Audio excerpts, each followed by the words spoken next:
over the federal section right now, which is the most difficult part.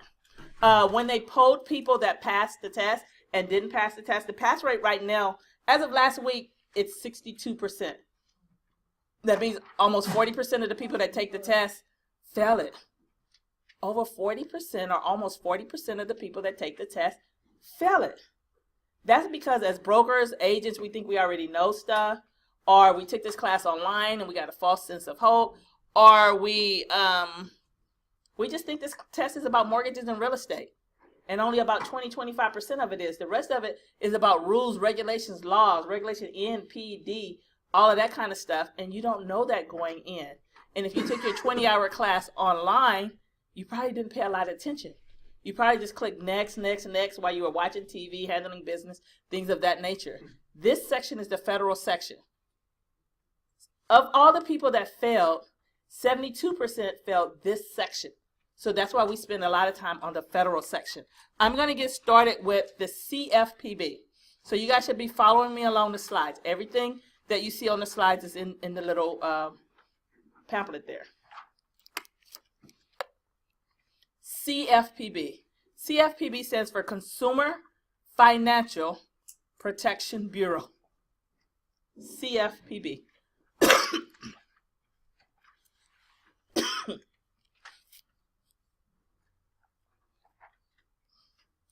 CFPB. I call the CFPB the new sheriff in town. That's who's coming in making all these rules, regulations, changes, things of that nature. The CFPB. For the exam, you need to know that CFPB stands for Consumer Financial Protection Bureau. You also need to know the two entities, the two laws that created the CFPB. And that is the Dodd-Frank Act, highlight that, and the Consumer Finance Protection Act. Those are the two entities that created the CFPB. Now, all of these organizations here now have to report to the CFPB. They used to be their own boss, but not anymore. Like HUD. HUD didn't have to answer to anyone but HUD, but not anymore. Now they have to answer to the CFPB. The FTC, all of these now have to answer to the CFPB. Why? Because when the whole mortgage meltdown happened, they went to HUD and said, what do you think happened? They were like, we don't know. They went to the FDIC. What do you think happened? We don't know. They went to all of these entities that deal with money and banking to kind of get advice on why do you think this happened. No one had any answers. So that's why they created the CFPB. Now, all of these entities now have to answer to the CFPB. They're not standalone anymore. They all have a boss now, which is the CFPB. Now, any entity that deals with money and banking must report to the CFPB. On the exam, there's one that they try to trick you with that does not report to the CFPB. The Fair Housing Act. Make yourself a note. The Fair Housing Act does not report to the CFPB. Why? Because it doesn't deal with money and banking. It's about discrimination.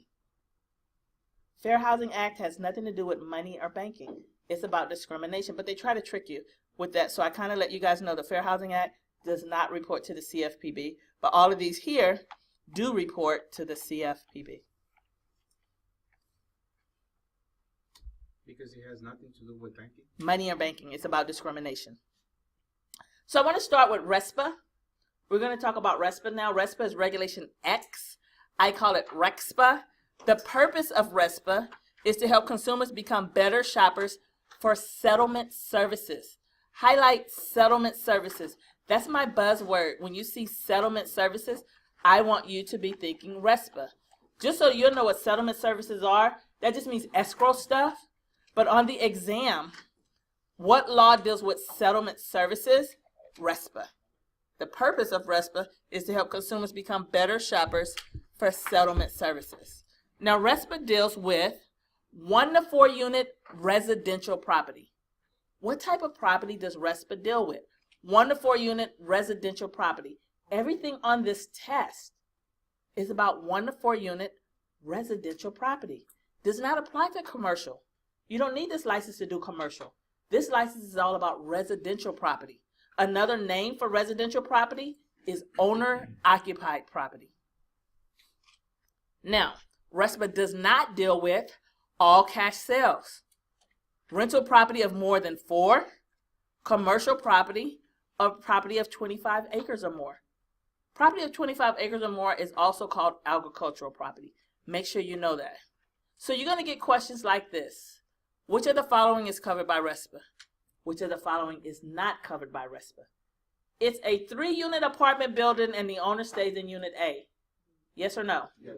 Yes. It's a 4-unit apartment building and all 4 units are rented out. No. It's a single family resident and my mom stays in there and pays $500 a month rent.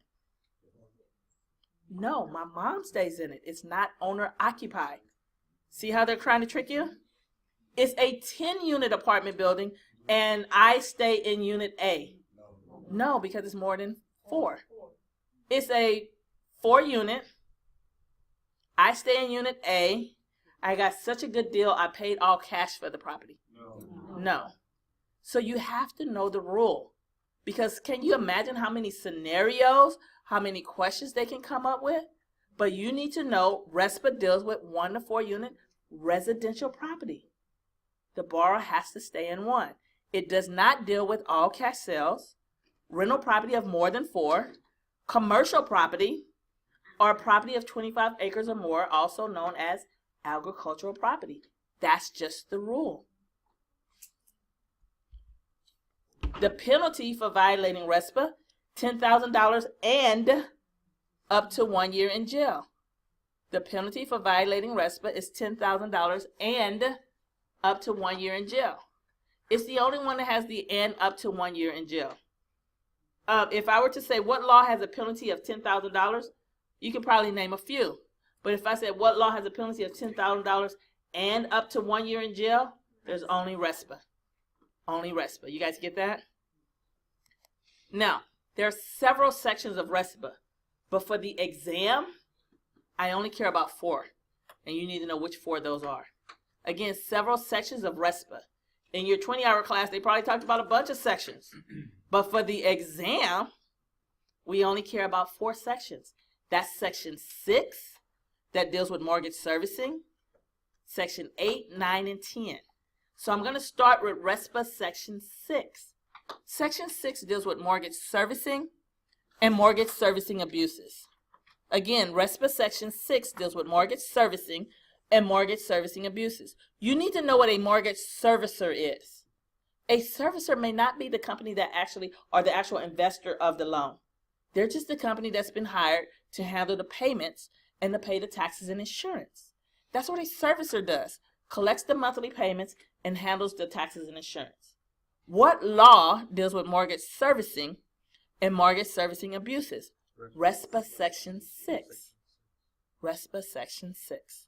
There's a lot of things that servicers did wrong. Not applying people's payments on time, not paying their taxes and insurance, not giving them loan mods, not giving them short sales, holding up the process. What law deals with mortgage servicers and mortgage servicing abuses? RESPA section 6. Section 8 deals with kickbacks, fee splitting, and unearned fees. What law deals with kickbacks, fee splitting, and unearned fees? RESPA section 8. Prohibits giving or accepting. You're just as guilty if you accepted the gift. Well, I didn't give it. I didn't do it. They gave it to me. You're just as guilty. You cannot take referral fees. That's what they call kickbacks in mortgages. Well, in real estate, we can do this. This is not a real estate exam. In mortgages, you cannot take referral fees for services. They call that a kickback. A thing of value means anything of value. They can give you, the title company can give you pens with their names on it and stickies and all of that stuff, but they can't give you a Gucci purse, Dodger tickets, suites to Vegas in exchange. That would be considered a kickback, and that would be a violation of RESPA section 8. It also prohibits what's called fee splitting. So what is fee splitting? Splitting your money with an unlicensed person. Now this happens every day, but after you get licensed, you can't say you didn't know that this was wrong. Fee splitting. You have a loan, but you don't have your license. So you say, Tricia, can you do it? Because I don't have my license, so I can't put it in my name. Can you do it? I do the loan, I get paid, you found out I got paid, then you want me to meet you down the street to give you your half. You don't have a half. I can't split my fee with you. You are an unlicensed agent. Do you get that? Like I say, people do this all the time, but if they get in trouble, they're going to be in trouble. You cannot split your fee with an unlicensed person. Unearned fees, that means two other words that they use for that is upfront fees and advance fees. You cannot take money up front from the borrower. You can't take advance fees. You can't say, I'm going to do this loan for you. I'm going to get paid at the end. I'm going to charge you 2 points, 3 points. But to start, you need to give me $500. You can't do that. How do you get paid in mortgages and real estate? If and when the deal closes. You cannot take unearned fees. Two other words that they use for that are upfront fees and advance fees. If you do that, what law are you violating? RESPA Section 8. Section 9. So you could take it after it closes? RESPA Section 9 deals with title insurance. Title insurance. Any question you get about title insurance is RESPA Section 9. Prohibits the seller from requiring the home buyer to use a particular title company as a condition of the sale. Another one that people do all the time because they don't know the rules, they don't know the laws. And I come across this a lot. Prohibits the seller from requiring the home buyer to use a particular title company as a condition of the sale. You cannot make them use a certain title company. But then people say, but seller chooses all services. That applies to everything except for title. That applies to everything except for title. And a lot of brokers still don't know that. You cannot make them use a particular title company. I've had this where I had a client, she looked at everything and she said, this is all great, but I don't want to use this title company. So I had to go back to the broker and said, this is all great, but do you have another title company? She doesn't want to use this title company. He was like, well, what do you mean she doesn't want to use this title company? Seller chooses all services. Well, that applies to everything except for title. Do you have another title company? Well, this is who we use. This is what's wrong with these people? We like them. They do great. We've used them for years. I didn't say anything was wrong with them. I just said that my bar doesn't want to use that title company. Well, he said, if you don't use this title company, we're not going to sell you this house. This is who we use. And I tried to educate him and say, well, you can't say that. He says, yes, I can. Seller chooses all services. And I was trying to tell him, but that applies to everything except for title. But he was adamant about it. And he said, if you don't use this title company, we're not going to sell you this house. And I told him, you're violating RESPA Section 9. He says, well, I don't know what the hell that is, but if you don't use this title company, we're not going to sell you this house. He just didn't know. He was old school. He didn't know the new rules, regulations. So I had to go back to my bar and says, he just doesn't know, and he's adamant. And if you don't use his title company, they're not going to sell you this house. So you have to decide whether you want to go with this or we want to go find another house. She said, well, I don't want to lose the house over this. Fine, just use this title company. We did. Everything went fine. There was no problem at all. We didn't say anything was wrong with their title company. But then after that, I gave her the emails where he put in writing, if you don't use our title company, we're not going to sell you this house. She was able to go back and sue him for 3 times the amount she paid for title insurance. Why? Because he made it a condition of the sale. And he can't. And the law says if they do, you can sue for 3 times the amount. And another word that they use for that is treble damages for the amount paid for title insurance. This only applies to title. RESPA Section 9 is about title insurance. Section 10 deals with escrow accounts. 2 other words I told you that they use in place of escrow accounts are impound accounts and reserve accounts. RESPA Section 10 deals with escrow accounts. An escrow account is the account where the lender takes the money for your taxes and insurance to put with your payment. You need to know what they can do each month and what they can do at closing. Each month, the lender can take no more than 1/12 of the annual amount of the taxes and insurance. Why 1/12? Because there's 12 months in a year. With January, they can take the January portion. February, they can take the February portion. They can't take anything up front. With this January monthly payment, you can take the January portion of my taxes. And with February, the February portion. 1/12, highlight that. That's what you want to see.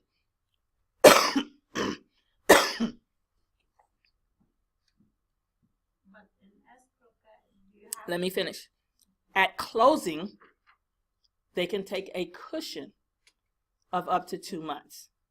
At closing, they can take a cushion. Highlight the word cushion and 2 months. Now, this is where people tell me, well, I've seen where they've taken the next 6 months of taxes. Okay? That's something totally different. If the taxes are due, they can take this next 6 months of taxes and still take the cushion. Again, I'm trying to show you how to pass the test. If they ask you how much of a cushion, what does your answer need to be? 2 months. Okay? And with each month, they can take no more than what? 1/12. If taxes are due and they take the 6 months of taxes and the cushion, great. Okay? But for the exam, what is the most that they can take as a cushion or a buffer? 2 months. Now, RESPA Section 10 also requires that they conduct an annual escrow analysis. How many of you guys own a home and your taxes and insurance is included? If that's the case, every year they give you a statement that says, this is all the taxes and insurance we took out every month. This is when we paid it. They have to give you that statement every single year. Okay? You don't want to go 5 years and find out you've been paying too much.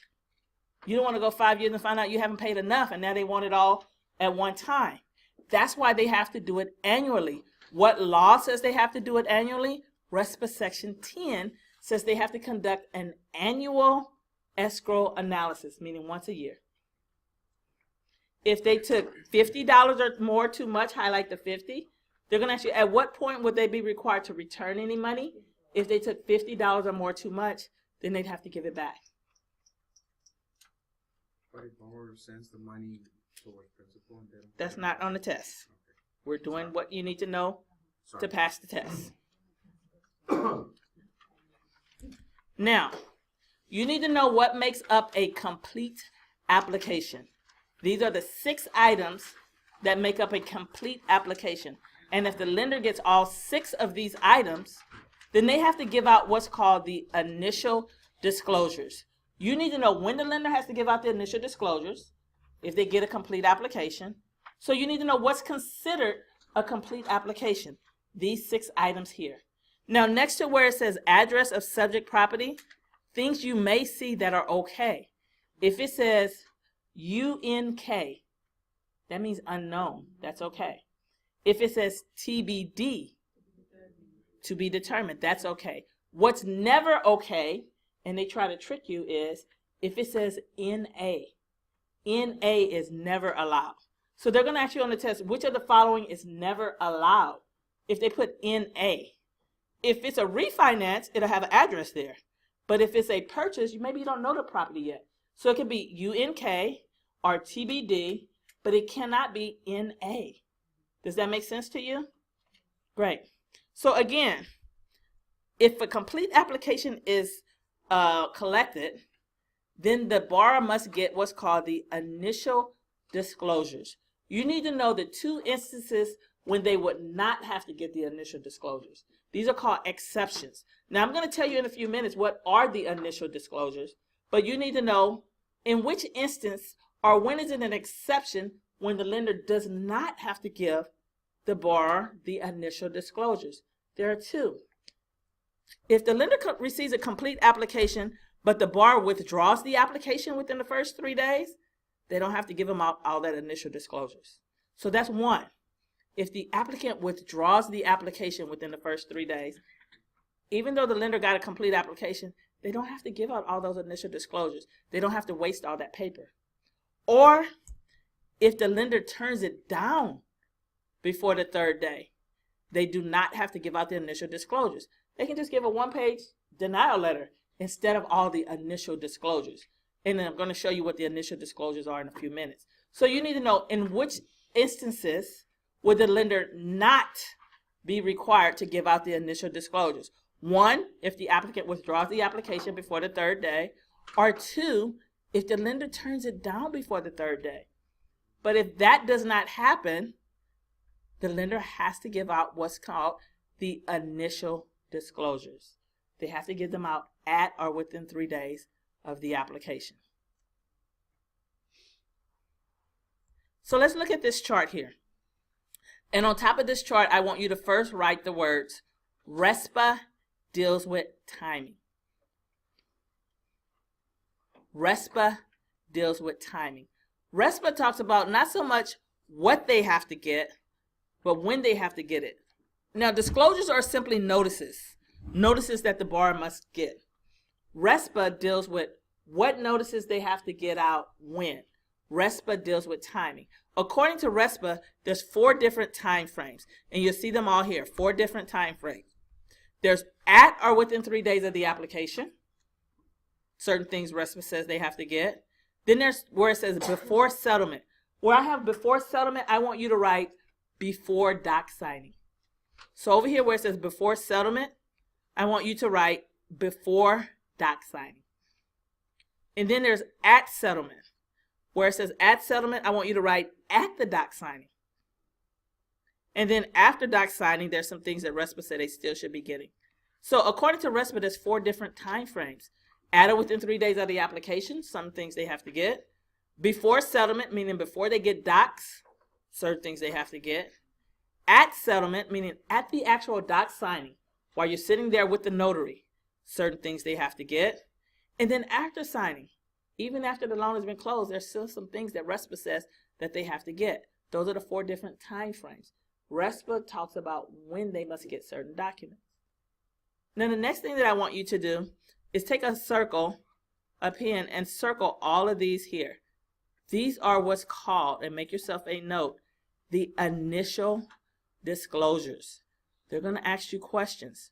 What are the initial disclosures? Where they are these 4 documents. When would the borrower get the initial disclosures? At or within 3 days of the application. What are the exceptions?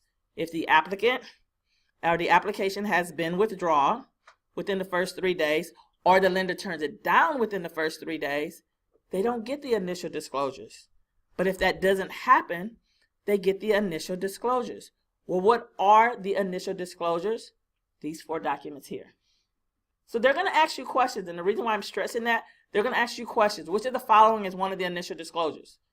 Which of the following is not one of the initial disclosures?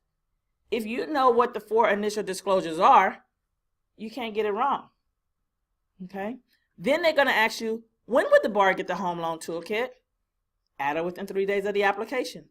When would the borrower get the loan estimate? At or within 3 days of the application. You get my point? That's how they come up with 4,000 different questions. The information is all there. They're just breaking it down into little bitty chunks. So now I want to talk about each of these initial disclosures. The first one that I'm going to talk about is the home loan toolkit. The home loan toolkit. I want you to put next to that, for purchases only. The home loan toolkit is a booklet that must be given out to people that are doing a purchase loan. For purchases only. It's just a little workbook that tells them how purchases work. When do they have to get that? At or within 3 days of the application. It's one of the initial disclosures. The next one is the loan estimate. What I want you to write next to the loan estimate is formerly the good faith estimate. It used to be called the GFE, but now it's called the loan estimate. You notice that I have it in red there and it says TILA. This is why. It's not a RESPA document. It's a TILA document. RESPA just says when they have to get it. I'm going to say that again. The loan estimate is not a RESPA document. It's a TILA document. RESPA just says when they have to get it. So here's the question. What law says the borrower has to get a loan estimate? TILA. What law says the borrower has to get a loan estimate at or within 3 days of the application? RESPA. Because RESPA deals with when they have to get it, not so much what they have to get. So the loan estimate is a TILA document. It's required by TILA. RESPA just says that they have to get it at or within 3 days of the application. The next one.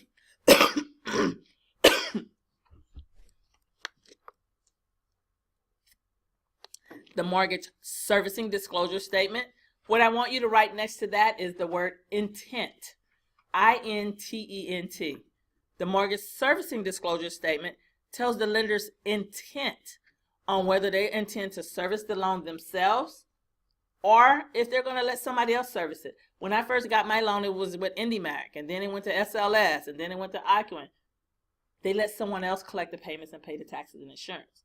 But the mortgage servicing disclosure statement tells their intent. We're going to fund your loan and you're going to make your payments to us forever. That'll never change.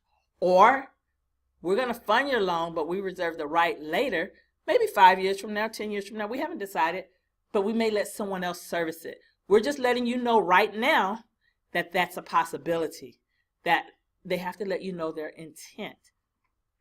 So the mortgage servicing disclosure statement tells the lender's intent on whether they're going to service the loan themselves for the whole life of the loan or their intent that they might, they don't know, let someone else service it. And the list of HUD counselors, that's pretty self-explanatory. What was going on is that borrowers were saying, I don't believe my loan officer, I don't believe escrow, I don't believe anybody. Who can I talk to? So the CFPB says you have to give them a list of HUD counselors. And when they get a loan, their packet, they'll get a list of HUD counselors who has nothing to do with the transaction that they can ask questions to. Those are the initial disclosures. When does the borrower get the initial disclosures? At or within 3 days of the application. Unless the application has been withdrawn within the first 3 days or the lender turned it down. Otherwise, this is what they get at or within 3 days of the application. Now, before settlement, before doc signing, they get that AFBA disclosure. Remember, I told you that 1%. If you're referring them to a business that you have part ownership in, you're supposed to tell them immediately. But if you didn't tell them immediately, you have to tell them before they sign docs. That's all this is saying. And then they get the closing disclosure. Next to where it says closing disclosure, I want you to write formerly the HUD. It used to be called the HUD. Now it's called the CD, closing disclosure. When do they get it? 2 times. 3 days before doc signing, and then again at the doc signing. And it should be the same. Don't give me something to review 3 days before, and then when I get to the actual signing, it's different. If that's the case, I get 3 more days. Okay? So when do they get the closing disclosure? 3 days prior. It used to be called the HUD 1. And when it was the HUD 1, when did they get it? 1 day before. But the CFPB says 1 day before to review all of this? That doesn't make sense. That's not enough time. We're changing the document. It's now going to be called the closing disclosure. And we want them to get it 3 days before doc signing. We think that that's adequate enough. Now, it's in red as well because it's a TILA document. RESPA just says when they have to get it. What law says they have to get the closing disclosure? TILA. What law says that they get it 3 days before and then again at the doc signing? RESPA. Because RESPA deals with timing. And then the initial escrow statement, they get that after docs, at the doc signing. It's just a statement that says how much their taxes and insurance are. They're not really going to ask you about that. After settlement, they're going to get the annual escrow statement. Remember I told you that's a statement that you get every year that says when they actually paid your taxes and insurance. How often do you get it? Annually. What law says you have to get it? RESPA Section 10. And the borrower will get the servicing transfer statement. Now up here in the mortgage servicing disclosure, they say we might let someone else service your loan. We don't know. We'll let you know, but we may. But down here at the servicing transfer statement, we sold the servicing of your loan. Don't make your payments to us anymore. Start making them over here. This is when they actually did it. Another name for it is the goodbye letter. Goodbye. Don't make your payments to us anymore. Start making them over here. The question is going to be, when must they get that servicing transfer statement or that goodbye letter? 15 days prior. 15 days prior to the transfer. And the borrower is not penalized, meaning no late payment, no ding on their credit, if they accidentally make their payment to the old lender. That's going to fly for 60 days. Okay. Oh, I didn't know it changed. I didn't open my mail. Oh, I had it going out directly and my bank still sent it to the old lender. That's good for 60 days. After 60 days, you're going to be held accountable for it. Now, all of these disclosures on this page are RESPA disclosures, except for two. The loan estimate and the closing disclosure are TILA documents. But every other document here is a RESPA document. That's important because they're going to ask you what law says they have to get the servicing transfer statement. RESPA. What law says that they have to get the AFBA? RESPA. What law says they have to get a list of HUD counselors? RESPA. But what law says they have to get the loan estimate? TILA. So they're going to ask you a series of these, and then they're going to throw in the TILA and those just to kind of throw you off. If you know, you know. And they can't trick you. Got it? A couple other things you need to know about the loan estimate. I told you it used to be called a good faith estimate. No fee except for the credit report fee can be collected before they get the loan estimate. Now the loan estimate is an estimate of what the fees are. It's an estimate. These aren't the actual costs. This is what we estimate this is going to cost. Do you want to move forward? They can't charge you for appraisal, inspection, and all that stuff. You haven't agreed to the estimate. The only thing that they can charge you before they get the loan estimate is for the credit report fee. That's it. The terms on the loan estimate must be good for 10 business days. How long is this estimate good for? 10 business days. Couple of new terms that they came out with. One is called the TIP. You need to know what the TIP means. Total interest percentage. And what is the difference between the TIP and the APR? Because people are confusing them, which I don't understand why, but let me explain it. The TIP, the total interest expressed as a percentage. Just the interest expressed as a percentage. The APR, the interest plus all the other fees added together, expressed as a percentage. What's the difference between the TIP and the APR? The TIP is only the interest expressed as a percentage. The APR is the interest plus all the other fees added together, expressed as a percentage. Make sure you understand the difference in the definition. And then you need to know about the rate lock, or they'll call it the lock. When they call it the lock or the rate lock, it's the same thing.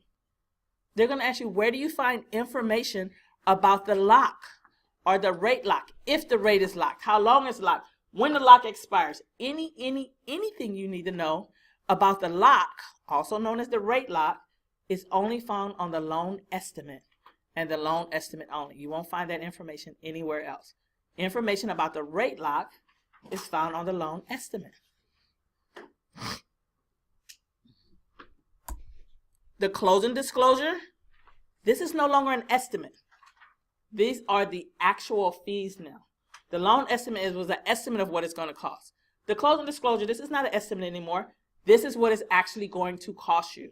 The actual fees. It used to be called the HUD 1. You need to know who completes the closing disclosure for whom, because that has changed. Who completes the closing disclosure for whom? Look at that third bullet. The creditor, meaning the bank, the lender, completes it for the borrower.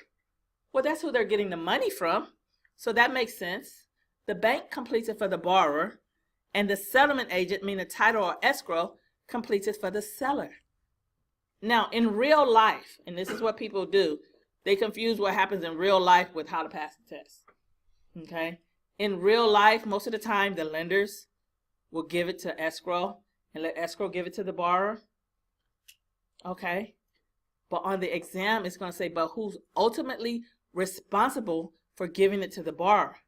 If the lender gives it to the escrow and let escrow gives it to the borrower and something's wrong with it, who is ultimately responsible for the information getting to the borrower? The creditor, the lender. Okay. Again, the closing disclosure are the actual fees, the actual cost.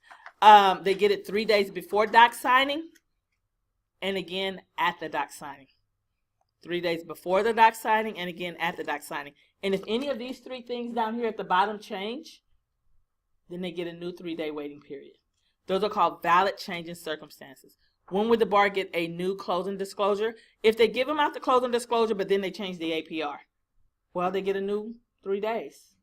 They give them the closing disclosure, and then they change it from fixed to adjustable. Well, they have to do the paperwork over. They're going to give you scenarios, and they're going to ask you, in which instance would the borrower need to get a new closing disclosure? If it's one of these 3 things, then they have to get a new closing disclosure. And that new closing disclosure means a new 3-day waiting period. That's why you want to work with a good escrow company, because if they keep changing things at the last minute, it can add days and days and days onto your deal. I've had one where they changed something. We had to go 3 more days. Then they changed it again. It was like 9 days. And then that Monday was a holiday, so they were it was taking forever to get paid because they kept making mistakes. If any of these 3 things change, then they have to give a new closing disclosure, hence a new 3-day waiting period. That's where I'm going to stop with RESPA.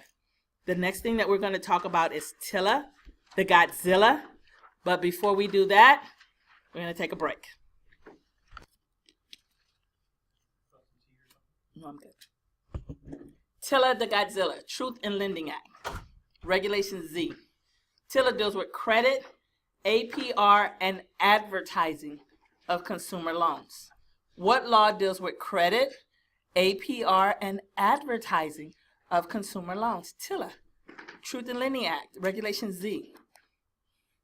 It requires lenders to disclose the complete cost of credit. Highlight those words, complete cost of credit. That's a buzzword. What law requires lenders to disclose the complete cost of credit? Which means they have to tell you the whole story. Yes, you're getting this house for $300,000, but after 30 years, you will have paid blank.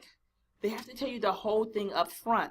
That's what they mean when they say disclose the complete cost of credit. What law says they have to give you that information up front? Yes, you're buying this diamond ring for $2,000, but you're financing it for 5 years. So after 5 years, you will have paid blank. They have to disclose the complete cost of credit. Get that? Now, Tilla is also the law that established what's called the 3-day right of rescission rule. 3-day right of rescission rule. Now, rescission just means changing your mind.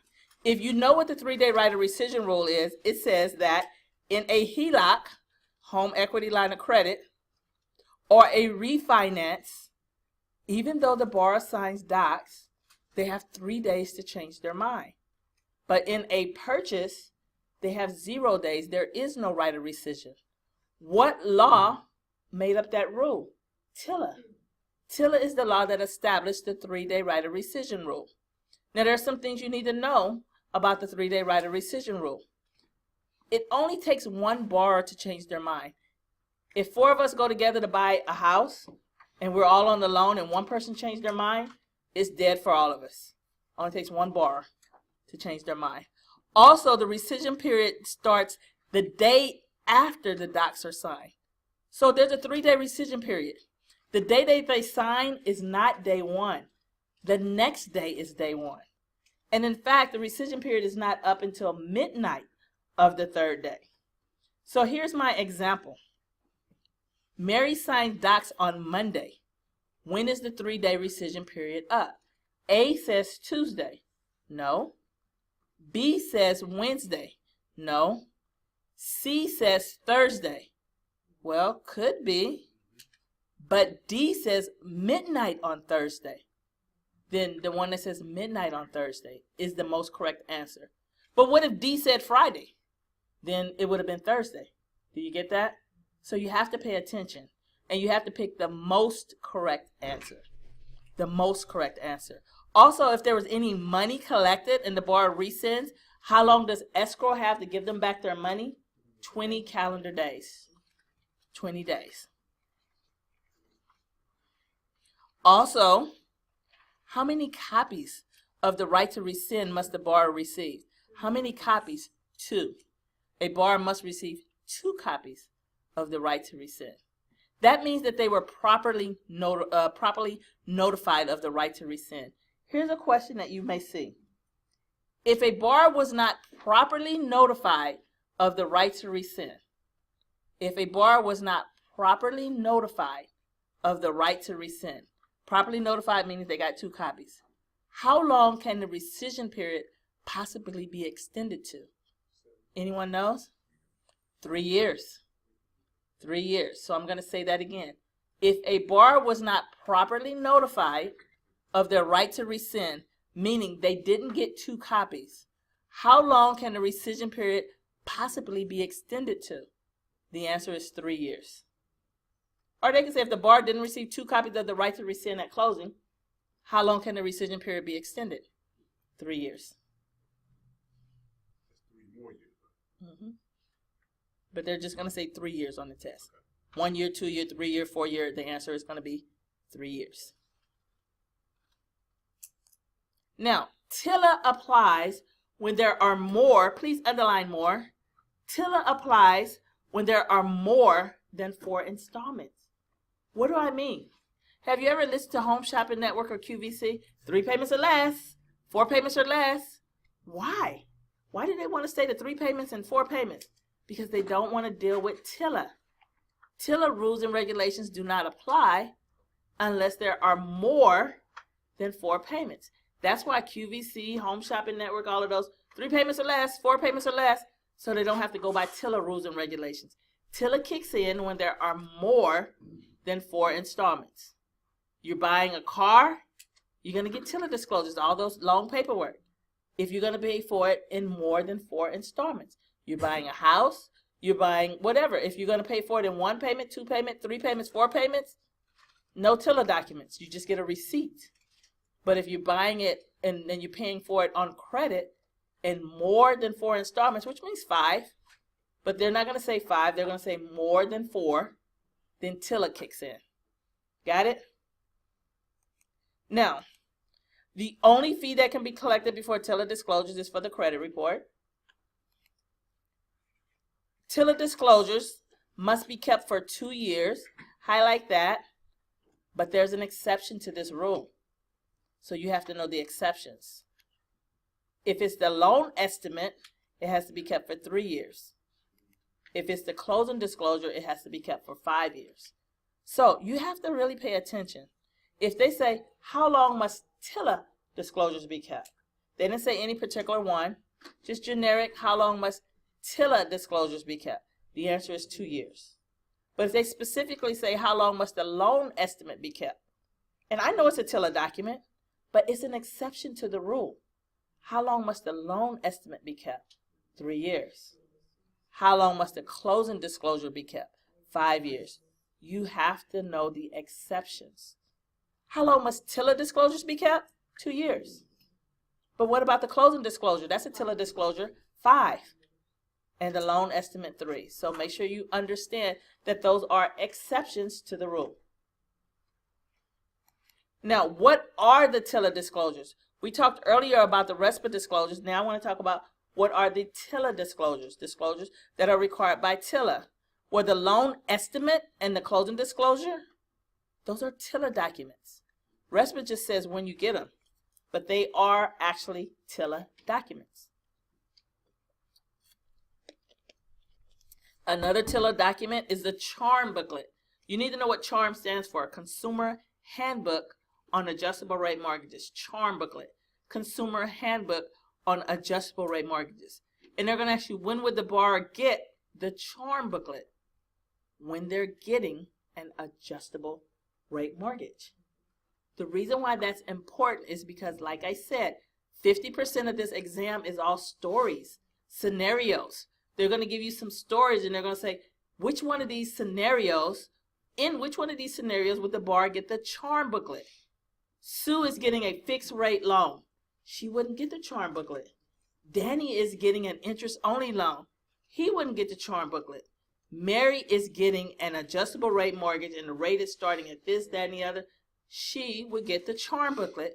Why? Because she's getting an adjustable rate mortgage. The CHARM stands for Consumer Handbook on Adjustable Rate Mortgages. And then another TILA disclosure is the when your home is on the line disclosure. When would they get that? The when your home is on the line disclosure.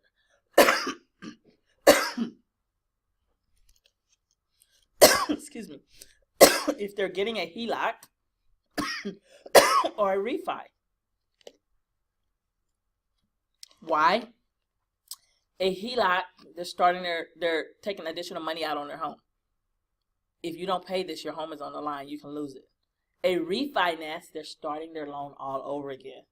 So there's a booklet called When Your Home is on the Line.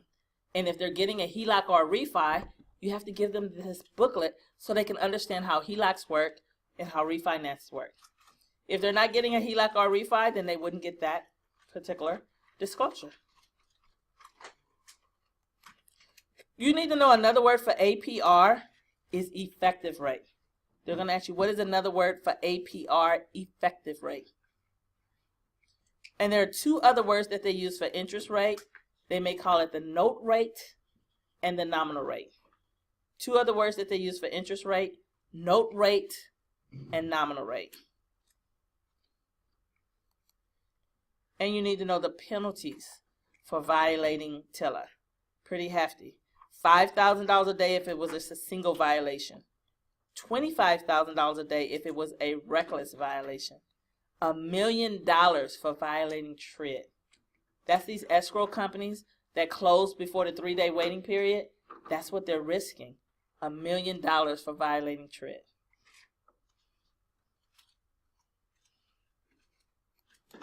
Now I want to talk about the MDIA Act, Mortgage Disclosure Improvement Act, MDIA Act, and I want you to put on the top of this slide, just to remind yourself, still a part of TILA. The MDIA Act is still a part of TILA. MDIA stands for Mortgage Disclosure Improvement Act. Another name for the MDIA Act, they also refer to it as the 373 Rule. 373 Rule. This is what this law says. Initial disclosures are required within the first 3 days. We've been talking about that all morning. When are the initial disclosures required? Within the first 3 days. Then it goes on to say the soonest that a loan can close is 7 days after disclosures have been delivered or put in the mail. Now in California, we don't really close loans in 7 days, but this is a national exam. What is the soonest that a loan can close wherever it is? 7 days after disclosures have been delivered or put in the mail. And then if redisclosure is required, and when you hear the word redisclosure, you almost don't have to read anymore. Redisclosure always means 3 additional days. If redisclosure is required, then the bar gets 3 additional days. That is the 373 rule. Redisclosure is generally required because the APR changes. Highlight here where I have 1/8 for a regular transaction, which just simply means a 30-year fix, or 1/4 for a irregular transaction, anything that's not a 30-year fix. If the rate goes up or down by more than 1/8 or 1/4, you have to redisclose. And the bar gets 3 additional days to decide if they still want to do the loan. Here's a scenario or an example. You're doing a loan for me. You meet with me, we do all the initial pre-qualification. You pull my credit, you pre-qualify me, and you tell me my rate. I think we can get you, Artricia, at 4.5%. We can get you approved at 4.5%. So, do you agree? And I'm like, okay, sure. Continue. I'm good with that. At 4.5%, my payment is going to be $1,500. So, you go off to Loanland to try to find me a loan. I go back to work. You call me back 30, 40 days later when you found me a lender and you got me approved. And you call me and said, we got you approved. Meet me at 5 o'clock. I have the notary there. You can sign your docs and you can get in your house. We got your loan. I get there. But all the paperwork now says 6%. Well, when we first talked, you told me 4.5%. And now that the deal is done, you're telling me 6%. Yeah, that's the best we can do, but go ahead and sign. The good thing is we got you approved. You can't expect me to sign. You have to do what? Redisclose. Why? Because the rate changed by more than 1/8 or 1/4. So you have to give me all the paperwork again, redisclose, and I get what? 3 additional days to look it over and decide if that's something that I want to do. 373 rule. And redisclosure can only be waived in the case of what's called a bona fide financial emergency. Those are the words that you're looking for. Bona fide financial emergency. Here's an example of the question that I had with that. It says, in which of the following instances can redisclosure be waived? A, the house burned down. B, the bar's dad died, she got to leave town. C, the cat died. D, bona fide financial emergency. You're looking for the words bona fide financial emergency. And then it's going to say who determines if it's a bona fide financial emergency. The lender. The lender. And the only time that I've seen where they've approved a bona fide financial emergency is because the house was going to go for foreclosure the very next day. So they did it. Other than that, it's really not going to happen. The reason why it's not going to happen is because what if I agreed to that and I didn't do the 3 days to think about it? My payment was going to be $1,500, but at the last minute, my rate changed to 6%. Now my payment is going to be $3,000. I didn't take the 3 days to think about it. I just signed it. A year later, I'm in foreclosure. And the lender says, well, what happened? They're saying, well, why did you foreclose? Well, that loan officer I deal with at the last minute, they changed everything on me. And this is what happened, and I couldn't make the payment. They want to be able to say, no, Artricia, the rate did change, but you had 3 days to think about it, and you still agreed to it. So it's not the lender's fault. It did change, but you had 3 days to think about it, and you still agreed to it. Got it? Now, bona fide financial emergency, and only the lender can determine if it's a bona fide financial emergency. You need to know the definition of a business day according to TILA. The definition of a business day according to TILA. All calendar days except for Sunday and legal holidays. A business day is any day, calendar day, except for Sunday and legal holidays. They're going to ask you what law says Saturday is a work day. TILA. TILA says Saturday is a work day. Why? Because a work day to TILA is any calendar day unless it's Sunday or legal holiday. Now, there's an exception to this rule. An exception to this rule. If they're talking about the loan estimate, the initial loan estimate. If the question asks about the initial loan estimate, meaning the very first one, the one that they get at or within 3 days of the application, the definition of a business day is any day that that bank is open for business. Any day that creditor is open for business. Maybe the creditor was open yesterday for Veterans Day or on Thanksgiving Day. So you have a lot of banks now that are in supermarkets, and they're open on Sundays. They're open on holidays. If the question asks about the initial loan estimate, that's a business day because they're open. So if it's the initial loan estimate, is any day that that particular bank is open for business. If it's anything else, a calendar day is any day except for Sunday and legal holiday. Now, I also want you guys to write down and make sure you understand the difference between a business day and a calendar day. How do you know something is a business day or a calendar day? If it's 0 to 9, let me explain it. If it's 0 to 9, single digits, it's always going to be a business day. 1 day, 2 day, 3 day, 4 day. All the way up to 9, whether they say it or not, it's a business day in the finance world. If it's 10 and over, meaning double digits, then it's going to be a calendar day. If they just said 14 days, is that business or calendar? Well, that's 10 and over, so that's going to be what? Calendar. They just said 4 days. What is that? Business. So if it's 0 to 9 days, it's going to be a what? Business day. If it's 10 and over, it's going to be a calendar day. Says who? TILA.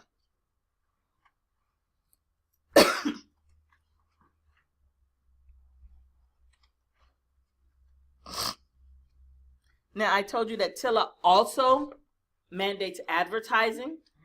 TILA also deals with advertising, credit, APR, and advertising of loans. We're going to talk about the advertising part of TILA now. You have to be able to recognize when something is a triggering term. A triggering term means if they use this term, it triggers additional things that they have to say. Have you ever listened to a radio commercial or a TV commercial? They're talking really slow, then all of a sudden, because the attorney comes on and has to give a legal ease. It's because they said something that was triggering. It triggered that they had to say something else. Or you see a really nice flyer, and then all of a sudden at the bottom it has this little bitty writing in here, disclaimers, because they said something that was triggering. You have to understand what a triggering term is because they're going to test you on that. I'm going to give you my definition of a triggering term. You can write it down if you like, and then we'll go over what they have here. This is what a triggering term is. If they use a number, to describe credit terms, and that number is not the APR, then it triggers. Again, if they use a number to describe credit terms, and that number is not the APR, then it triggers. But if they use the APR,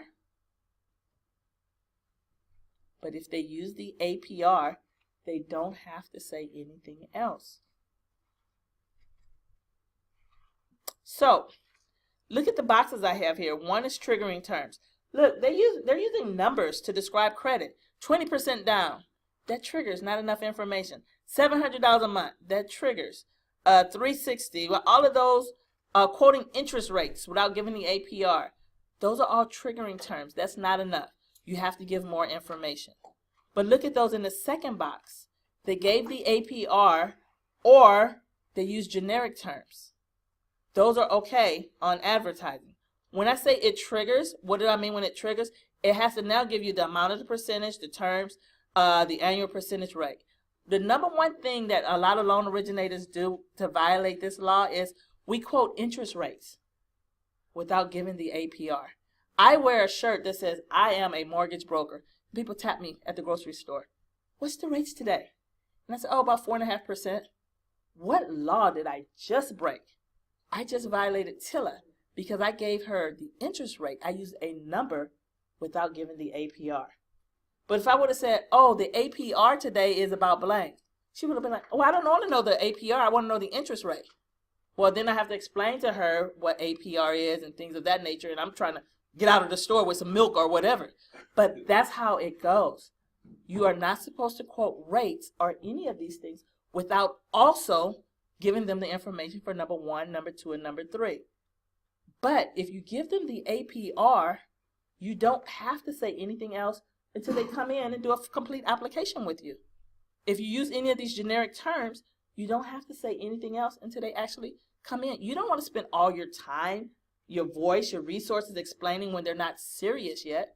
But if you're advertising, you cannot use triggering terms unless you also give them the APR. Where do you find the APR? It's published every Monday with FreddieMac.com, or just Google it. Just Google it. 100%, why doesn't that count? It's a number, but it doesn't leave anything to the imagination. It's a whole. Okay. What's your question? How about 0% down payment? 0% wouldn't count either. Okay, but because there's nothing in there. It's not really a number. Now, this next one, qualified mortgages. Qualified mortgages. Make yourself a note on this slide. Still a part of TILA. Remember I told you TILA was what? The Godzilla. So all of this is still TILA. Qualified mortgages. People confuse that because they think it has to do with whether or not the borrower qualifies for a mortgage. It has nothing to do with the borrower at all. It has to do with whether or not the lender qualifies for what's called safe harbor. Highlight where it says safe harbor. I call it government bailout money. So qualified mortgage, either a mortgage qualifies the lender for safe harbor, meaning the bailout money, or it doesn't qualify them for safe harbor. What they're telling lenders is, we're going to make it a little bit harder for people to get loans, but if they get a loan based on this qualification and they still go into foreclosure, if you issue this loan as a qualified mortgage and your borrower still defaults, because you did what we said, we'll give you back all the money you lost on it. For example, Artricia applies for a loan. The first thing they're going to do is say, oh my God, let me see if Artricia fits as a qualified mortgage. Because if Artricia goes into default, we don't care. The government's going to give us back any money we lost on Artricia. Oh, Artricia doesn't qualify because she doesn't meet these criteria. Well, we're Bank of America. What can we do for Artricia? Whenever you turn in a loan nowadays, the first thing the bank is going to do is see if they fit into qualified mortgage, because it's like a no-brainer. It's a guarantee. If they fit into here and they go into default, they don't care. They're going to get their money back. But what if they don't fit then they're going to do whatever they would have been doing in the first place. You have to know what makes a mortgage a qualified mortgage or a non-qualified mortgage. And it's an all or nothing thing. If any one of these items are off, then it's not a qualified mortgage. Either they fit into the box all the way or they don't. So let's go over what makes a mortgage a qualified mortgage. The point is, a lot of people got mortgages that shouldn't have gotten them. They couldn't even prove that they actually had the ability to repay them. So they're making it harder. Okay? So the first thing is no doc loans and NINA loans. NINA stands for no income, no assets. Those are not allowed. They want the borrower to go full doc. They're not doing stated or NINA or not for this guarantee. They want the borrower to be able, you have to actually qualify for a loan now. When I got my first house, they stated my income. I didn't make that much. They stated my income. Okay? But now you can't do that. You have to actually be able to prove the income. So no doc and NINA loans are not allowed. The other thing is, I'm not saying you can't get a loan that way. I'm just saying they're not going to guarantee that loan and get bailout money. The second one is the back-end ratio cannot be higher than 43%. That's pretty tough. Over 50% of my money goes to my mortgages, so I wouldn't fit this. But in order for this mortgage to qualify for safe harbor, no more than 43% of their debt can go toward the maximum DTI is 43%. The loan originator can't be charging more than 3 points. Not for this guarantee. The loan term cannot be over 30 years. It can be under. I did a 40-year loan about 4 or 5 months ago. Fine. Just not part of this guarantee. They don't want interest only. They don't want negative AM. They don't want prepayment penalties. They're trying to get us back to 30-year fix, 30-year fix, 30-year fix. The norm. So this is how that would go. Which of the following is a qualified mortgage? Which of the following is not a qualified mortgage? Sue got a loan. It's a 30-year fixed. She was able to go full doc. Her back-end ratio was 45%. No. David got a loan. His ratio was 40%. The loan originator charged 2.5 points. It was for 15 years, and he went full doc. Yes. Yes. See what I'm saying? All or nothing. So this page is very important. Put a circle or X around it because you will probably get at least 7 or 8 just on qualified mortgages because this topic is so new and because you have to know it. And because any one thing can throw it all off. They tell you everything, but then they put a prepayment penalty. Well, now it's all off. So you have to know all of these things. You also have to know all of these on the next page, what they call ATR, ability to repay. What are the 8 things that the lender must look at to make sure that the borrower actually has the ATR, the ability to repay? Well, these are the 8 items that they have to look at. They are now making lenders buy back loans if they can't prove that the borrower should have got the loan in the first place. I have a friend that's an investor, a mortgage banker. She did a loan. They made her buy back a $300,000 loan. Why? Because that borrower defaulted, went into foreclosure, and when they went back to check the file and they went back to her, they said, show us that you proof of why you gave them this loan. Show us where you looked at these 8 things. She didn't have proof of all of it. So she had to buy back that $300,000 loan. You need to know what are the 8 things that a lender must look at and verify before they can give the person a loan. They have to actually make sure that the borrower actually has the ability to repay the loan. They're going to say, which of the following is one of the things they must look at? Which of the following is not? If you know all 8 things, they can't trick you. The lender. You have to buy back from the lender. Not you as the individual, but that particular whoever funded it. Whoever got paid for it, the bank. HOPA loans. We're still on TILA. HOPA loans. You need to understand the term APOR. APOR stands for Average Prime Offer Rate. APOR. All it really means are what are the average rates today. And that's going to help you determine if a loan is a Section 32 or if a loan is a Section 35. Highlight there where it says 6.5 and 8.5. Those are the triggers that will make a loan a Section 32. And then highlight what I have at the bottom, the 1.5, 2.5, and 3.5.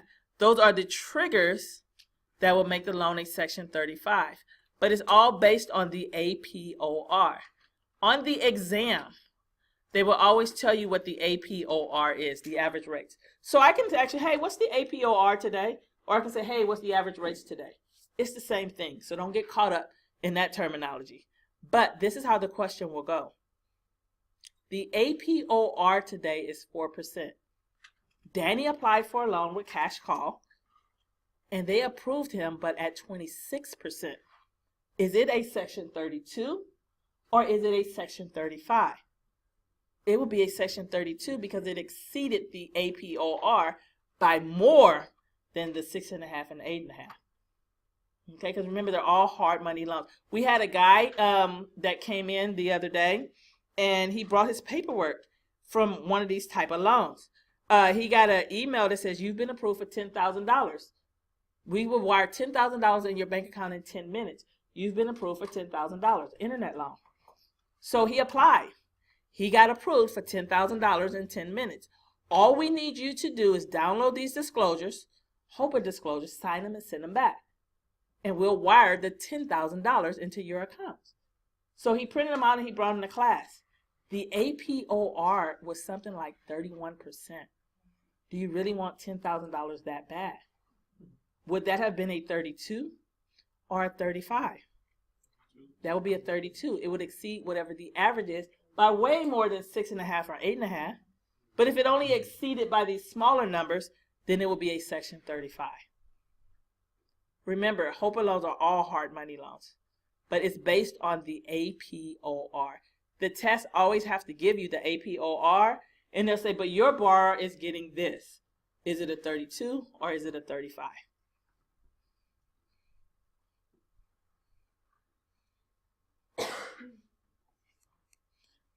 Okay, so the next section that we're going to talk about is ECOA, but before we do, we're going to take another break here. ECOA. We're on ECOA, the Equal Credit Opportunities Act. Now, I get this question almost every week.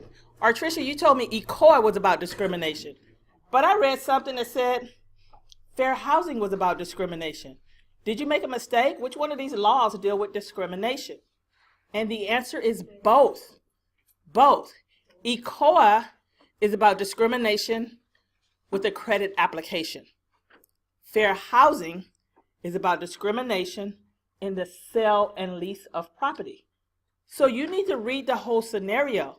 Or they talk about someone discriminating with a credit application, then it's ECOA. Are they talking about someone discriminating in selling or leasing a property? Then they're talking about fair housing. But both are about discrimination. Do you get that? So ECOA is about discrimination with a credit application. Any question about a credit application is going to be under ECOA, the Equal Credit Opportunities Act. And ECOA is Regulation B. The regulators must be equal when extending credit. They can't discriminate because I'm female and you're male, or I'm black and you're Latino, or I'm Muslim and you're Catholic. They have to be equal. ECOA is the Equal Credit Opportunities Act. It's so that everyone has an equal chance to obtain credit. Now, if you apply for credit, how long do they have to give you an answer on a credit application? 30 days. How long do you have to get an answer on a credit application? 30 days. If the application is a denial, it could be called an adverse action notice. That's just a fancy word for no. Adverse action notice. So how long do they have to give you an adverse action notice?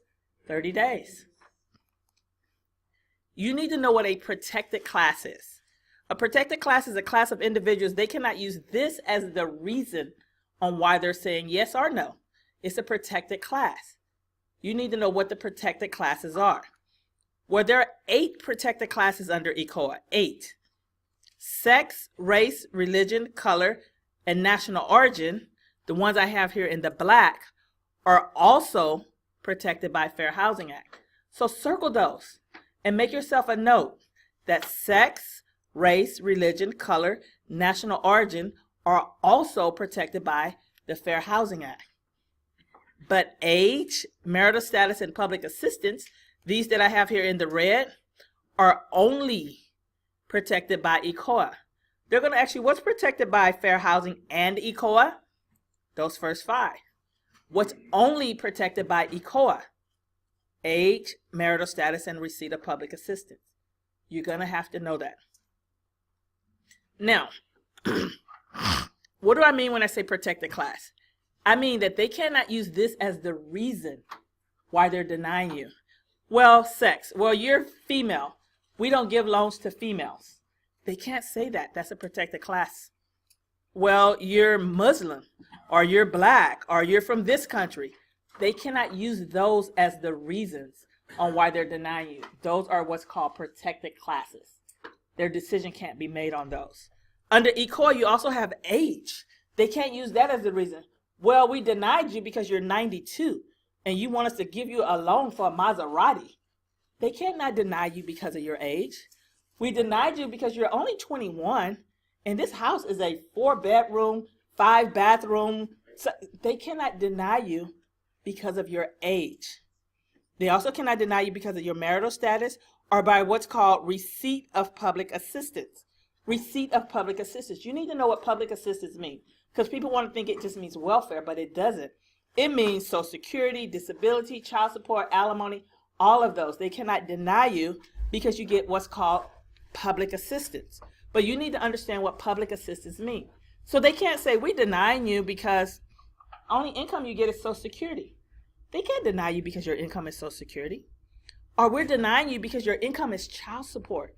They can't do that. You can have like 9 different baby daddies and you have a whole bunch of child support. So they can't say it's because it's child support or alimony. Well, you don't really work. All you do is get alimony. They cannot deny you because of your receipt of public assistance. So you need to know what's considered public assistance. All non-taxable income. So some examples are Social Security, disability, child support, alimony, foster care income, pension income, retirement income. This is what I want you to write here. Under ECOA, you cannot be denied or they cannot deny you based on your source of income. Under ECOA, they cannot deny you based on your source of income, meaning where it's coming from. However, they can deny you based on your amount of income. So I'm going to say that again. Under ECOA, they cannot deny you based on your source of income. However, they can deny you based on your amount of income. We're not denying you, Artricia, because you get child support. We're just saying that the amount that you get is not enough. We're not denying you because it's Social Security. It's just you don't get enough Social Security income to qualify for this house, this car, this boat, whatever you're trying to get. So they cannot deny you based on the source, but they can deny you based on the amount. That's all that's saying. Under ECOA, the only correct way to ask about marital status is, are you married, unmarried, or separated? What law did you violate if you ask a person if they're single? ECOA. If they're widowed, if they're divorced, you cannot say those. You cannot go around, if you're doing a loan application, asking a person if they're single. You can do that in a nightclub, but you can't do that if you're doing a loan application. You cannot say, are you single? Are you widowed? Are you divorced? You have to say, are you married, unmarried, or separated? That's the only correct way to ask about marital status. Says who? ECOA, Regulation B. That's just the rule.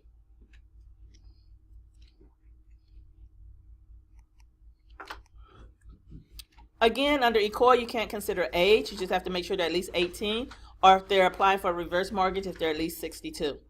ECOA records must be kept for how long? 25 months. Who would have known that had you not taken a class? They're going to say on the test, how long must ECOA records be kept? 6 months, 12 months, 24 months, 25 months. who'd actually pick 25 months. But now you know. ECOA records must be kept for 25 months. That's why I tell people that come to me that says, oh, I've been a broker for years, I should be able to pass this test. You wouldn't know that. You wouldn't know that. ECOA records must be kept for 25 months. Why? Because a person has up to 24 months to sue under ECOA. So the records will still be there. So how long, pay attention to the question. How long does a person have to sue for ECOA violation? 24 months. How long must ECOA records be kept? 25 months. Says who? ECOA. The penalty for violating ECOA, $10,000. If an application for credit, don't matter if it's credit for a house, car, boat, if an application for credit is denied based on the appraisal, the borrower has 90 days to request a copy of the appraisal, and when they do, the lender has 30 days to deliver it. If it's denied, the borrower has 90 days to request a copy of the appraisal, and when they do, the lender has 30 days to deliver it. But what if it's not denied? What if it's approved? They get it 3 days prior to doc signing. 3 days prior to doc signing. So pay attention to the question. What did they ask? Did they ask if it was denied? When did they get it? Or did they ask if it was approved? Because there's a difference.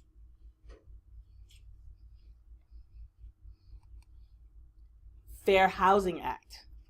So ECOA was about discrimination in granting credit, a credit application. Fair housing is also about discrimination, but it's about discrimination in the sale and lease of property. Fair housing has 7 protected classes. The first 5, sex, race, religion, color, national origin, circle those. They're also protected by ECOA. The last 2 are only protected by the Fair Housing Act.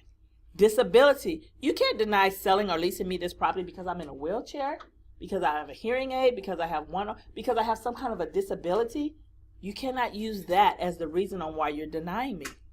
Or because of familiar status. Familiar status, write this down. Anything having to do with children. Familiar status means anything having to do with children. The question you'll get more than likely is someone that's denying a person because she's pregnant. We don't want to rent you this room on the 3rd floor because you're 6 months pregnant, and we don't feel comfortable with that. What law did they just violate? The Fair Housing Act. Now, there are 3 laws that come under the Fair Housing Act, and you need to remember that they come under the Fair Housing Act. Blockbusting, steering, and redlining are all a part of the Fair Housing Act. Blockbusting, steering, and redlining are all a part of the Fair Housing Act. Now, blockbusting, trying to induce an owner to sell their home by saying that another ethnicity is moving in the neighborhood and now your values are going to change. You might want to think about selling. Didn't you notice there was a black, a Latino, or Asian just moved in your neighborhood? Here's my card. Your values are probably going to go down there. Call me. You might want to think about selling. Another word for blockbusting is panic selling. Trying to panic someone into selling their house by saying because another ethnicity just moved in the neighborhood, your value is probably going to go down. So you might want to think about selling now. Blockbusting, panic selling. Steering is just the opposite of that. Trying to get them to buy in a particular neighborhood, but based on their race, religion, or ethnicity. So you're Armenian, so we should probably start in Glendale, right? Or you're Latino, we should start in East LA. Or you're Muslim, we should start over here. You can't do that. You can't use their race, religion, or ethnicity to determine where you're going to show them a home. You're steering them based on their race, religion, or ethnicity. Now, they can steer themselves. My sister-in-law, you guys saw my little nephew, she's Filipino. She said, I only want to live in La Palma. Don't show me anything but La Palma. I can read the signs. There's a lot of Filipino people there. I can feel comfortable. If it's not La Palma, don't show it to me. She steered herself. But I couldn't have said, okay, girl, we're going to find you a house. Now, you know you're Filipino, right? So we got to stay over here. That would be wrong. That would be me steering her based on her, race, religion, or ethnicity. Sometimes you get clients that say, show me an area that's predominantly blank. or show me an area that's predominantly black. That's fine if they do it. You can't just look at them and say, okay, I have a Latino client coming in, so I should probably get ready to go over here. Or I have a black person coming in, you can't do that. Got it? They're going to ask you, who commits the discriminatory practice of blockbusting and steering? Who does that? The answer is real estate agents.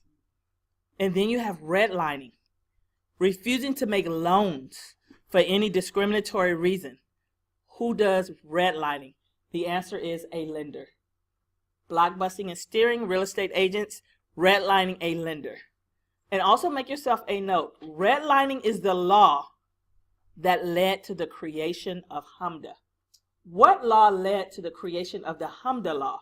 Redlining is the law or the reason why we have HMDA, Regulation C.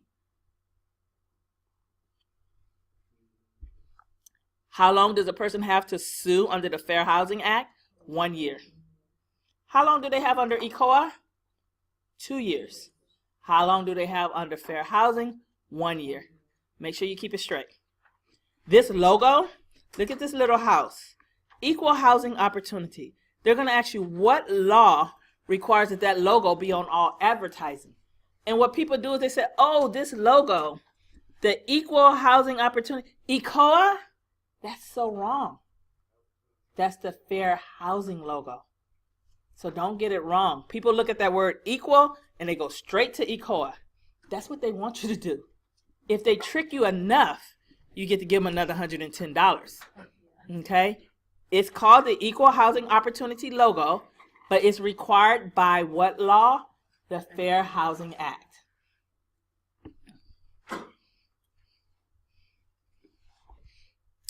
HIPAA, Homeowners Protection Act, HIPAA. This is where people want to teach me the class. And I need to make sure that you understand it. Let me teach the class. HIPAA is all about when PMI can be canceled. But teacher, PMI can never be canceled. You're talking about MIP with FHA loans. That's not what we're on. I'm talking about PMI. HIPAA is about when PMI can be canceled. So PMI stands for the Homeowners Protection Act. PMI can be canceled. The bar can request. You need to know two things. When can the bar request that the PMI be canceled? When the loan when the loan LTV has reached 80%. So the bar can request PMI cancellation at 80% LTV, loan to value. If the loan has been paid down by 20% and they only owe 80%, the bar can contact the lender and says, hey, can you consider removing the PMI? The lender can say yes or no. But the question on the exam is, at what point, and let's just keep it to what you need to know for the exam, at what point can the bar request cancellation of PMI? When the loan reaches 80% LTV, or they can say when the loan has been paid down by how much? 20%. Because they pay it down by 20%, what's left? 80. And the bar can request. And the lender can say yes or the lender can say no. Then the next question is, at what point must the lender automatically, meaning they must do it, they can't say no, cancel the PMI when the loan is at 78% LTV? They don't have a choice. They have to do it, which means it's been paid down by 22%. So they have a choice at 80. They can say, no, we've seen that you've been late a few times. We don't want to take it off. But at 78%, they have to remove the PMI. They may require an appraisal or some other things. That's not the question. The question is, at what point must the lender, at what point can the borrower request it? 80. At what point must the lender do it? 78. Okay? They may ask it in a opposite way. If it's been paid down by 20%, what's left? 80. If it's been paid down by 22%, what's left? 78. Just answer the question the way that it needs to be answered to pass the test. Is private mortgage insurance a buzzword for conventional? Mm-mm. Oh no. If it's what if the market does not allow? That's not the question. Okay. I'm just trying to show you how to pass the test. Got it? Okay. When can the borrower request cancellation of PMI? When the LTV is 80%. When must the lender cancel the PMI? When the loan is at 78%. That's all I'm going to talk about. Okay. HMDA, Regulation C, HMDA, Home Mortgage Disclosure Act, HMDA, Regulation C, allows the lenders to see where possible discrimination takes place. What law lets the lender see where possible discrimination takes place? HMDA, Regulation C. It requires lenders to file monthly, highlight monthly, because they're going to ask you how often, monthly, quarterly, annually. HMDA requires lenders to file monthly reports. These reports are called LARs. Highlight that as well. Loan activity registers. Monthly reports that detail the ethnicity, sex, and race of anyone that applies for a loan. They're going to say what law requires lenders to file a monthly report regarding the race, ethnicity, and sex of anyone that applies for a loan with them. HMDA, Regulation C's. What is that report called? Loan Activity Register. This is Section 10 of the 1003. This is what it looks like. This is the HMDA section. This section is also called the Government Monitoring Section. So they may say Section 10, or they may say the Government Monitoring Section. Make sure you know it both ways.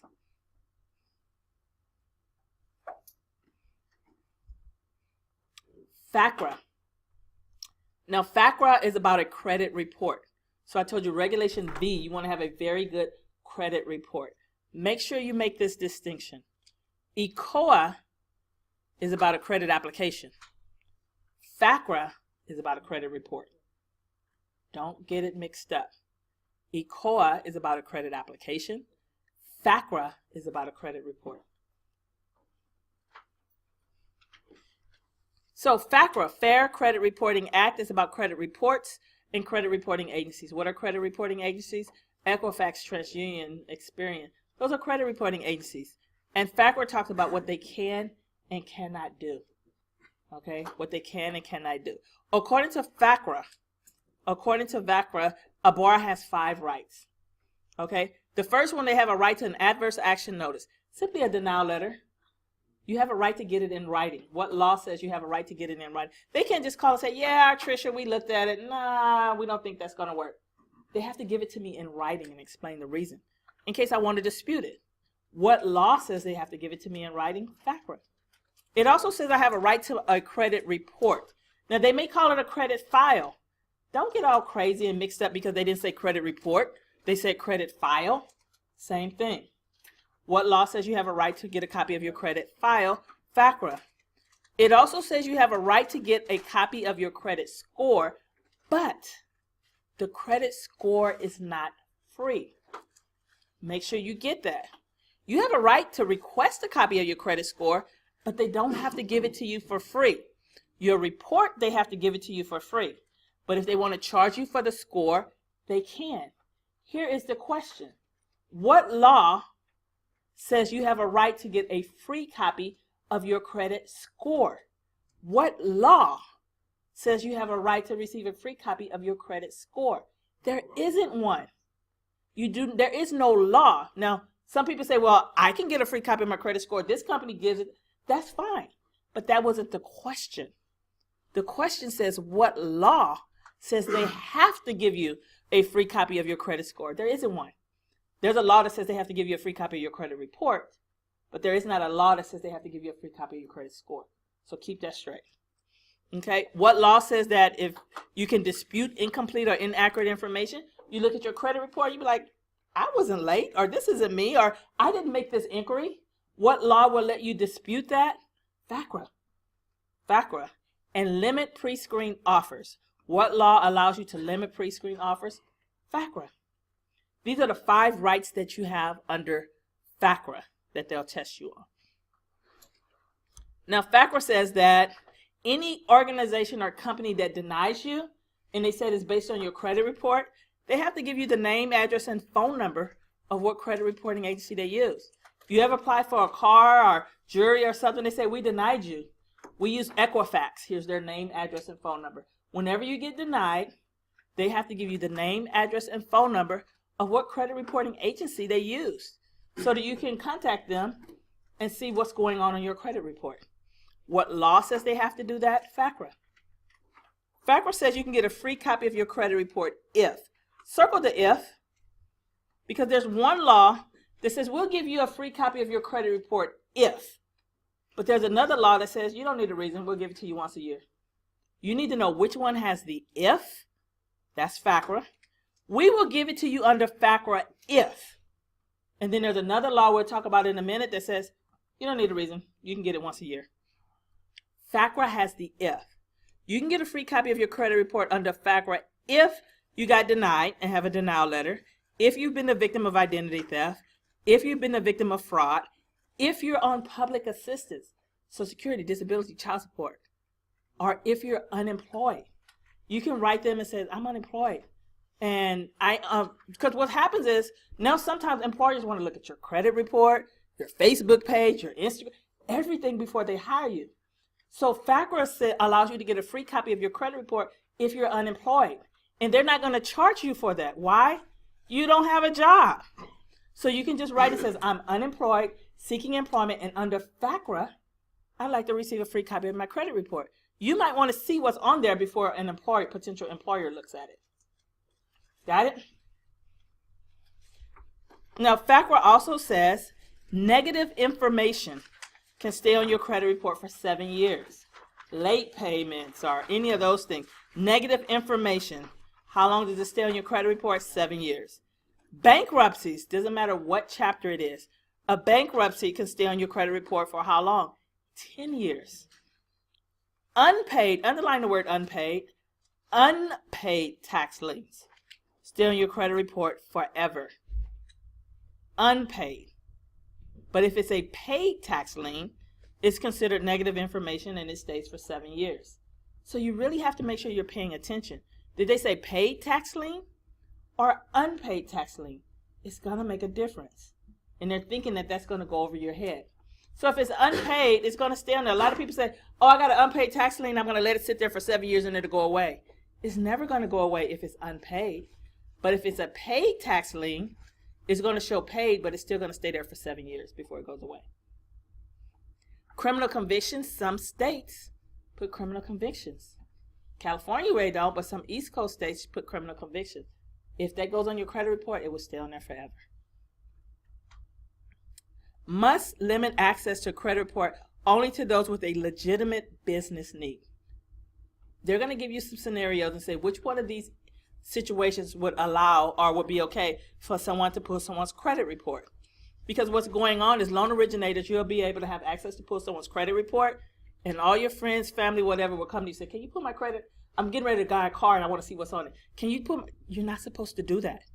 You're not even supposed to give a person a copy of their credit report.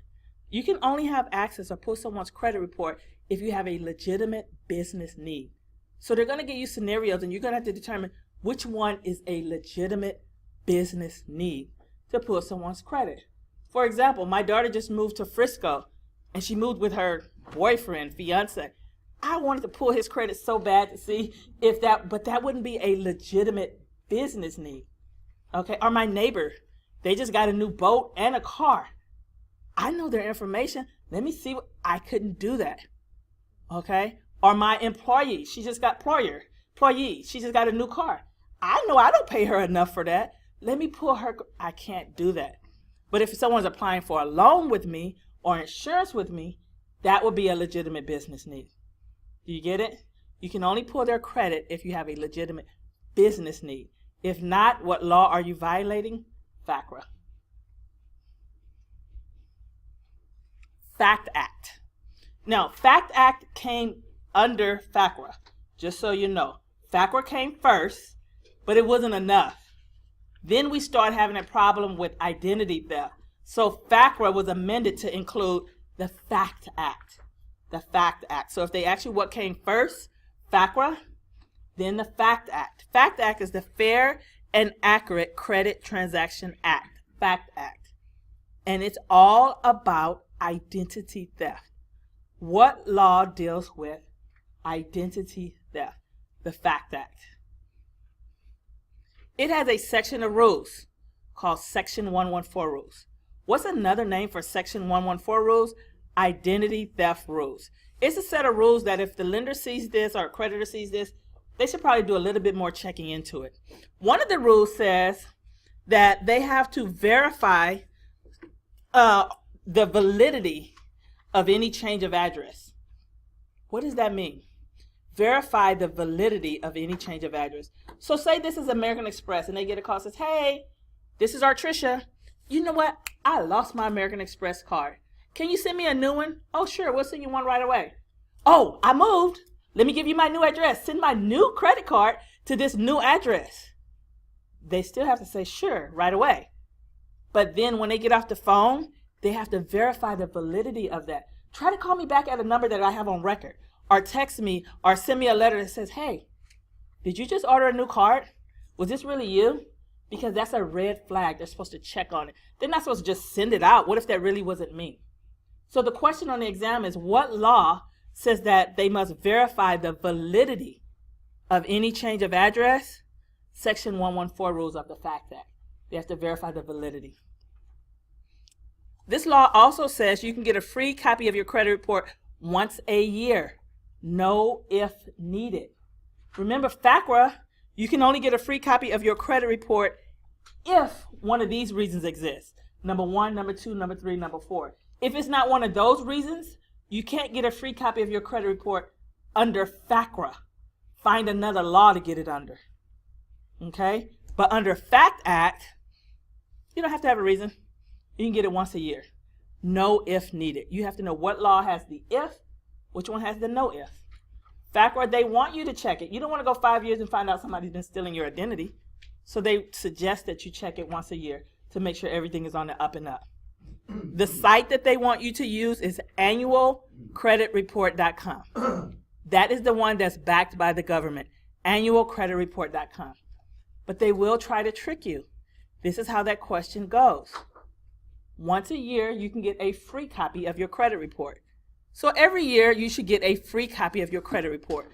What site do you go to get a free copy of your credit report? Then they have their A, B, C, D. And A says freecreditreport.com. And you're thinking, free, free, free. No, they're trying to trick you. Annualcreditreport.com. That's the only one that's backed by the government. Now, under the FACT Act, you have the following rights. Businesses must truncate, highlight that word, truncate debit and credit card information. What does that mean?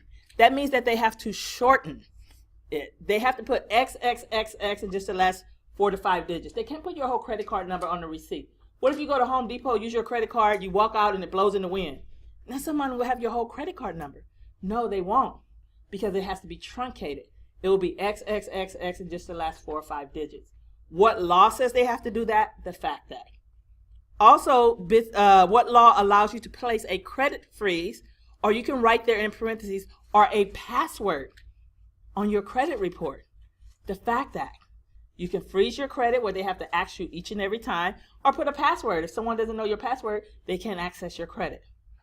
Or requires measures for you to secure and dispose of sensitive information. Under secure and dispose, I want you to put burn, shred, or keep it locked. What law says that you either have to burn it, shred it, or keep it locked? Just because you're done with that client's file and you got paid your commission, you can't just take it and throw it in the trash can. Somebody can get it out. You either have to burn the information, shred it, or keep it somewhere locked to prevent identity theft. A question that you get here a lot is, what law did the loan originator violate when they went to lunch and just left all the client's file on the desk? You're thinking, well, I'm going to lunch, I'm coming right back, but you can't just leave the information out. You have to lock it up. Other than that, you're violating the FACT Act. People do it all the time, but what law are they breaking when they do that? The FACT Act. Graham-Leach-Bliley Act. We talked a lot about that this morning. Graham-Leach-Bliley Act.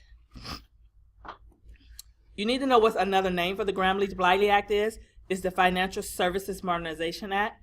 Graham-Leach-Bliley Act, another name for it is the Financial Services Modernization Act. And it has 3 laws or 3 policies. SPF, Safeguarding pretexting, and financial privacy. Safeguarding, pretexting, financial privacy. We talked about safeguarding. Requires financial institutions to have a policy on how they're going to keep our information safe. I had you guys write that down earlier. Pretexting policy, a policy to keep people from getting into your information under false pretenses, pretending to being you and signing into your accounts. Financial privacy governs the collection of non-public information. And I told you that's the one that allows you to either opt in or opt out of having your personal information shared. You need to know the Gramm-Leach-Bliley Act has what? SPF, Safeguarding, Pretexting, Financial Privacy.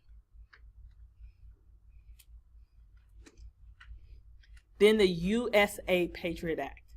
The USA Patriot Act, brought about because of 9/11, requires companies to establish an anti-money laundering program. But this is what I want you to remember. Lenders are required to verify date of birth, social security, and ethnicity of anyone applying for a loan. What law requires that lenders verify date of birth, social security, and ethnicity of anyone getting a loan in the United States? The Patriot Act.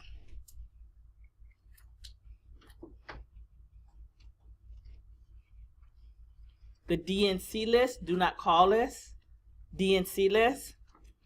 If you are a loan originator and you're buying leads or getting leads, or you go to work for a company and they give you a list of people to call to solicit business, that essentially turns you into what's called a telemarketer.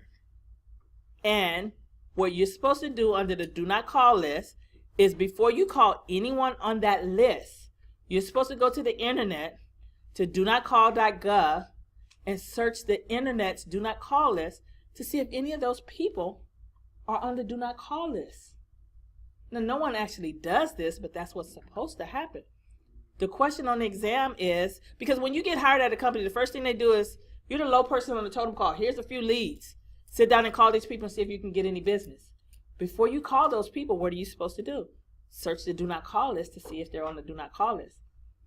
How often, this is the question, how often must a loan originator or telemarketer search the do not call list and remove the names of people that are on there before they call them? Every 31 days. Every 31 days. Now, there are two lists that you need to be concerned with. The national list, donotcall.gov, and each company is supposed to keep their own internal list. They may call it an internal list, a company list, a branch list.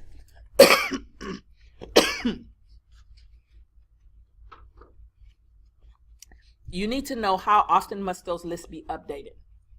The national list is updated every 90 days, meaning every 3 months. The do not call national list, the one on the internet, is updated every 3 months, meaning every 90 days. But if you are a company, which you're supposed to have a do not call list, or a branch or a bank, how often must you update your list and pass it back out to your employees? Every 30 days. The penalty for violating the do not call list is $16,000 per incident. What is the penalty for violating the do not call list? $16,000. Now listen to this question, because this is another way that they trick people. Anna called someone on the do not call list twice. What is the maximum she can be fined? 32. Anna called someone on the do not call list twice. What is the maximum she can be fined? 32.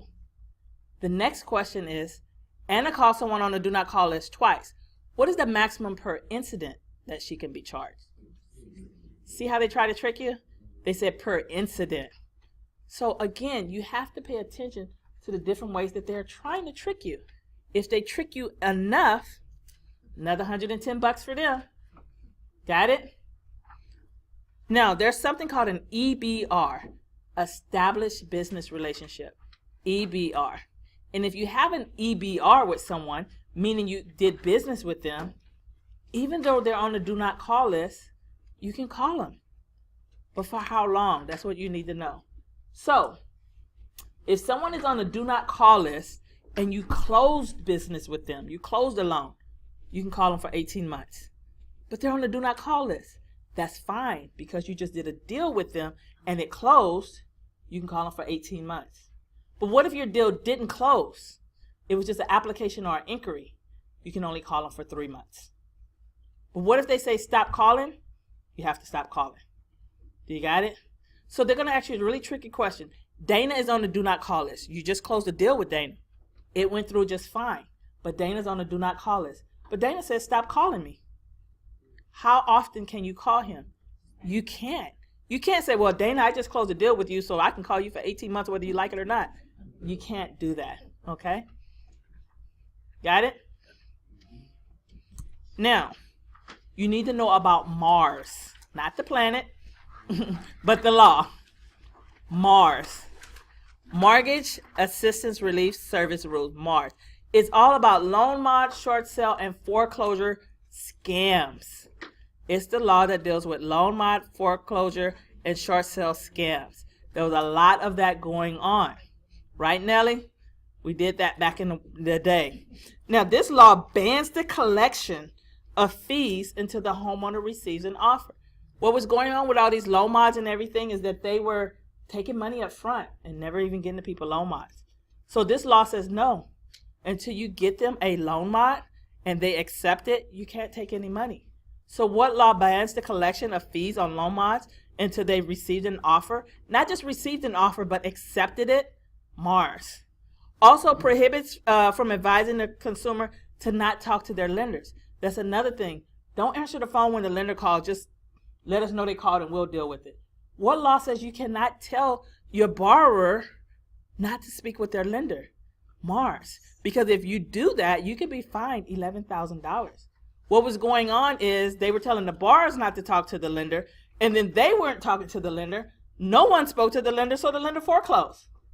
What law says you can't do that? MARS.